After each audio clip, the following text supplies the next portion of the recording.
আসসালামু আলাইকুম সবাইকে।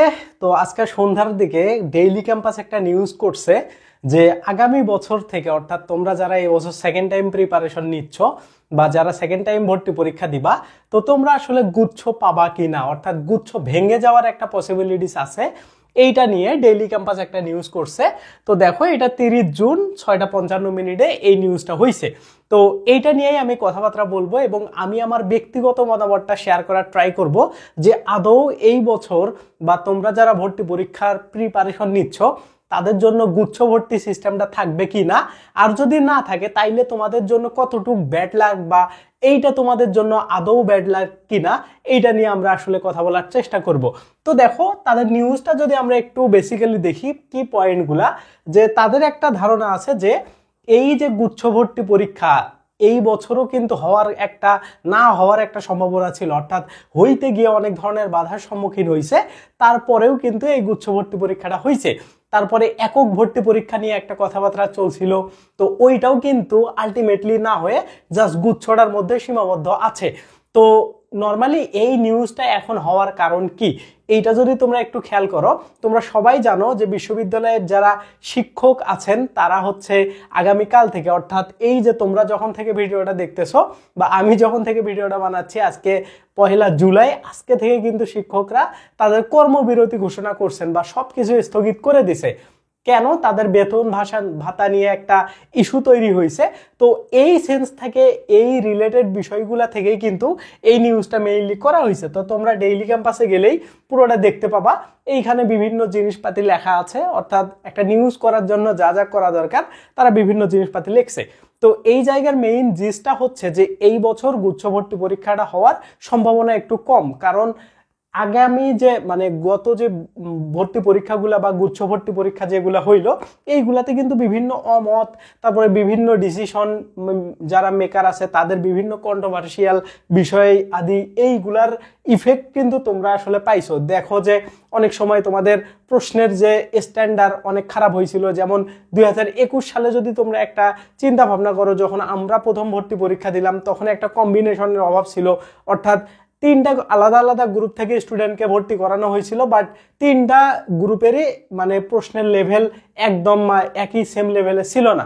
তো এই জায়গা থেকে দেখা গেছে যে আর্টসের স্টুডেন্টরা বা কমার্সের স্টুডেন্টরা বেশি সুবিধা পাইছে, যারা গ্রুপ চেঞ্জ করতে চাইছিল বা গ্রুপ চেঞ্জের সাবজেক্ট নিতে চাইছিল সায়েন্সের স্টুডেন্ট তাদের থেকে। তো এই ধরনের কিন্তু প্রতি বছর কিছু না কিছু প্রবলেম হয়েছে।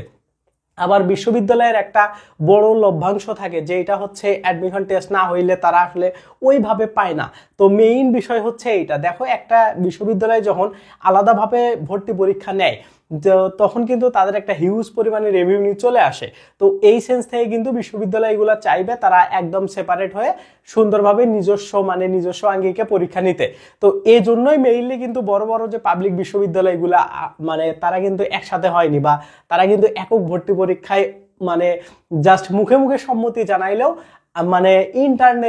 ইন্টারনালি তারা কিন্তু এটা কখনো একমত হয়নি। ঠিক আছে? তো এই যে বিষয়গুলো আছে, এইগুলার ইফেক্ট খুব ভালোভাবে পড়তে পারে যদি এই যে শিক্ষকরা যে তাদের বেতন ভাতা নিয়ে যে আন্দোলনটা হচ্ছে, যে তাদেরকে আসলে ভাতা দেওয়া হবে না বা তাদের পেনশনের যে বিষয়টা আছে, এই যে বিভিন্ন ইস্যুগুলো আছে, এইটার ইফেক্ট কিন্তু গুচ্ছ ভর্তি পরীক্ষায় পড়বে। তো সরকার যদি তাদের দাবি দেওয়া না মেনে নেয়, তাইলে তোমরা এইটা একটা ধরে রাখতে পারো যে গুচ্ছ ভর্তি পরীক্ষা আগামী বছর হবে না। কারণ টিচারদের তো টাকা পয়সা দরকার, তারা আসলে ওই রেভিনিউটা সরকারের থেকে যখন পাবে না, বা তাদের যদি পেনশনটা অফ হয়ে যায় বা বিভিন্ন ভাতা টাতা এইগুলো যদি অফ হয়ে যায়, তাইলে তারা কিন্তু হচ্ছে অন্য দিক থেকে টাকা আর্ন করার ট্রাই করবে, এবং তখন তারা এই গুচ্ছ ভর্তি পরীক্ষাটা বা তোমাদের যে গুচ্ছ সবগুলো একসাথে ভর্তি পরীক্ষা হচ্ছে এটা তারা নিবে না, তারা আলাদা আলাদা করে নিবে। তো এখন যদি আমরা একটু চিন্তা ভাবনা করি, তোমরা এই নিউজটা পড়ে নিও, ডেইলি ক্যাম্পাসের একটা নিউজ, তাইলে তোমরা বুঝতে পারবা বিষয়টা। তো এখন অ্যাকচুয়ালি যে বিষয়টা নিয়ে আমি কথা বলবো, যে একক ভর্তি পরীক্ষা বা তোমাদের যে গুচ্ছ ভর্তি পরীক্ষা সিস্টেমটা আছে, এইটা যদি না থাকে বা এইটা যদি হারিয়ে যায়, যাওয়ার পরে যদি আগের সিস্টেমটা ব্যাক নিয়ে আসা হয়, যে আলাদা আলাদা স্বতন্ত্র বিশ্ববিদ্যালয়ে এক একটা বিশ্ববিদ্যালয় তাদের স্ট্র্যাটেজি অনুসারে পরীক্ষা নেবে, এই ক্ষেত্রে তোমার কতটুকু লাভ বা লস হবে? দেখো, আমি ব্যক্তিগতভাবে 2 সিস্টেমেই ভর্তি পরীক্ষা দিছি। যখন আমি ফার্স্ট টাইমে অ্যাডমিশন টেস্ট ক্যান্ডিডেট ছিলাম, তখন মোটামুটি যে দু একটা বিশ্ববিদ্যালয়ে আমি ভর্তি পরীক্ষা দিতে গেছি, ওইগুলাতে কিন্তু হচ্ছে আলাদা আলাদা। যেমন বেগম রোকেয়া আমার কাছাকাছি বিশ্ববিদ্যালয় ছিল, আমি ওইটাতে ভর্তি পরীক্ষা দিছি। হাজী দানেশে আমি ভর্তি পরীক্ষা দিছি, যদিও আমি ফার্স্ট টাইমে চান্স পাই নাই, কারণ আমার প্রিপারেশন ছিল না। এবং সেকেন্ড টাইমে কিন্তু যখন আমি ভর্তি পরীক্ষা দিলাম, তখন কিন্তু আমি গুচ্ছের আন্ডারে ভর্তি পরীক্ষা দিচ্ছি। তো এই দুইটা এক্সপিরিয়েন্সই আমার আছে, যে 2019 এবং 2021 মাঝখানে করোনার কারণে মানে 1 বছর গ্যাপ চলে গেছে। তো এই দুইটার কাছে আমার কাছে আলাদা আলাদা গুলা অ্যাজ এ স্টুডেন্ট হিসাবে আমার কাছে হচ্ছে মানে ইফেক্টিভ মনে হয়। কারণ কি দেখো, অ্যাডমিশন সময়ে একটা ভর্তি পরীক্ষা খুব রিস্ক হয়ে যায়, যে তোমার একটা ভর্তি পরীক্ষা হচ্ছে, তুমি খারাপ করলে বাই চান্স তুমি আসলে একদম ওই জায়গা থেকে আউট হয়ে যাবা, ঠিক আছে, তোমাকে একদম বের করে দিবে। তো এই চান্সটা কিন্তু আলাদা আলাদা ভর্তি পরীক্ষা হইলে মানে খুব কম থাকে। কোথাও না কোথাও তুমি যদি ভালো প্রিপারেশন নাও, ক্লিক করেই যাবে। তো এই বিষয়টা কিন্তু আলাদা আলাদা হইলে লাভ আছে, যদিও এইটারও কিছু ব্যাড ইফেক্ট আছে। যেমন একটা ফিনান্সিয়াল বিষয় আছে, যে গুচ্ছ ভর্তি পরীক্ষা হইলে তুমি তোমার নিজের এলাকায় ভর্তি পরীক্ষা দিতে পারতেছো, আবার তোমার যাতায়াত, থাকা, খাওয়া, এই যে বিষয়গুলো আছে এগুলো কিন্তু হচ্ছে না। কিন্তু আলটিমেটলি অ্যাডমিশন টেস্ট যারা ক্যান্ডিডেট আছে তারা টাকার থেকেও কিন্তু চান্সটাকে ভালোভাবে দেখে। দেখো, আমি যখন অ্যাডমিশন টেস্ট ক্যান্ডিডেট ছিলাম, তখন কিন্তু আমাদের সেকেন্ড টাইমারদের হচ্ছে রাবিতে ভর্তি পরীক্ষা দেওয়ার অপশন ছিল না, এবং চবিতেও ছিল না। এখন তোমাদের সব জায়গাতেই আছে, এটা নিয়ে কনফিউজ হইও না, জাস্ট ঢাবিতে নাই, ঢাবি বাদ দিয়ে সব জায়গাতে আছে। তো আমার কি কি ছিল দেখো, গুচ্ছ ছিল, জাহাঙ্গীরনগর ছিল এবং বিউপি ছিল।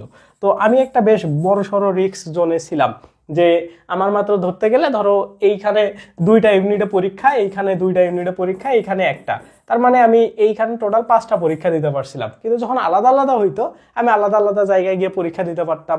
আলাদা আলাদা জায়গায় আমার যদি প্রিপারেশন ভালো থাকতো, আমার বিভিন্ন সাবজেক্ট আসতো, তখন আমি ওইগুলোর মধ্যে কম্পেয়ার করে ভর্তি হইতে পারতাম। তো এই সুযোগ সুবিধাগুলো কিন্তু আছে। তো আমি বলছি না যে তোমার গুচ্ছ ভর্তি পরীক্ষায় সুযোগ নেই, গুচ্ছ ভর্তি পরীক্ষায় আছে, বাট আমি মনে করি যদি তোমাদের আলাদাও হয়ে যায় তাইলে তোমাদের জন্যই লাভ, ঠিক আছে? যদি আলাদা আলাদা হয়ে যায় তোমাদের জন্যই লাভ। তো এইটা নিয়ে কনফিউশনের কিচ্ছু নাই, প্রিপারেশন নাও, তোমাদের সেকেন্ড টাইমের মানে অসুবিধা হবে না। এমন হবে না যে এই বিশ্ববিদ্যালয়ে রাখলো না, ওই বিশ্ববিদ্যালয়ে রাখলো না, এরকম কোনো কিছুই হবে না। সেকেন্ড টাইমরা সব জায়গায় পরীক্ষা দিতে পারবা। আর আলাদা আলাদা হইলে আমি ব্যক্তিগতভাবে মানে অ্যাজ এ স্টুডেন্ট হিসাবে যদি আমার একটু ফিনান্সিয়াল সাপোর্ট থাকে, তাইলে আমি মনে করবো যে আলাদা আলাদা খারাপ কিছু না, ঠিক আছে? তো এইটাই মূল কথা। আমি তোমাদের জাস্ট জিনিসটা বোঝানোর ট্রাই করলাম, যেটা আসলে এই পেপারে লিখতে পারে নাই, বা তারা আসলে এই বিষয়গুলোকে স্কিপ করছে, কেন আসলে এই নিউজটা তারা এখন করলো, এটাও তোমাদের বুঝতে হবে। তো যাই হোক, আশা করি তোমরা এই বিষয়টা বুঝতে পারছো এবং এটার ব্যাকগ্রাউন্ডটা মানে বুঝতে পারছো যে কেন আসলে গুচ্ছটা না থাকার সম্ভাবনা একটু হইলেও আছে। তো যাই হোক, আমরা চাই গুচ্ছ থাকুক, আমাদের পরিশ্রমগুলো কমুক, তোমাদের পরিশ্রম কমুক, এবং তোমরা আলটিমেটলি ভালো একটা প্রিপারেশন নাও। আর গুচ্ছ না থাকলেও তোমাদের খুব লস হবে না, আমি মনে করি এটা তোমাদের জন্য আরো লাভ হবে, ঠিক আছে? তো আজকের ভিডিওটা এই পর্যন্তই। ভালো লাগলে অবশ্যই লাইক দিবা, চ্যানেলে নতুন হইলে সাবস্ক্রাইব করবা। আর আরেকটা নিউজ হইলো, আমাদের সেকেন্ড টাইমারদের জন্য একটা কোর্স লঞ্চ হয়েছে, আজকে থেকেই ক্লাস শুরু। তো তোমরা পুরো ডিটেলস এই ভিডিওর ডেসক্রিপশনে দেখে নিতে পারো, এই ভিডিওর ডেসক্রিপশনে দেখবা পুরো রুটিনটা দেওয়া আছে। তো এইটা আমাদের ফি হচ্ছে 3500 টাকা, পুরো তোমাদের 8-9 মাস চলবে, এবং এটা লাইভ ব্যাচ যেহেতু। আর আমাদের খুলনা বিশ্ববিদ্যালয়ের আইন বিভাগের ভাইয়ারাই তোমাদের ক্লাসগুলো নিবে। ডেমো ক্লাস দেখতে চাইলে এই ভিডিওর ডেসক্রিপশনটা চেক করো, ওইখানে ডেমো ক্লাসের লিঙ্ক আছে। তো এটাই মোটামুটি কথাবার্তা। তোমাদের যারা যারা ইন্টারেস্টেড আমাদের ব্যাচটাতে ভর্তি হইতে পারো। আশা করি গুচ্ছ থাক বা না থাক বা যাই হোক না কেন, তোমরা খুব ভালো একটা প্রিপারেশন নিতে পারবা, ঠিক আছে? তো সবাই ভালো থাকবা, সুস্থ থাকবা, আল্লাহ হাফেজ, বাই বাই।